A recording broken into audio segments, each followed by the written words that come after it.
Çaldım yarın kapısını, aman aman.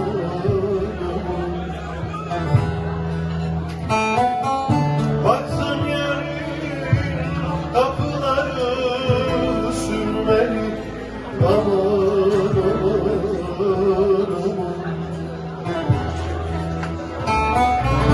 Boşluğadım otağının yapısını, aman aman. Hazır mısınız?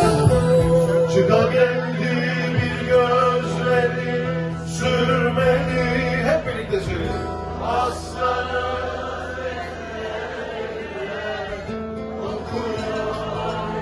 güller güller verilsin ellerine perişan halleri. Aslanım eller eller dokuyor güller güller ne bilsin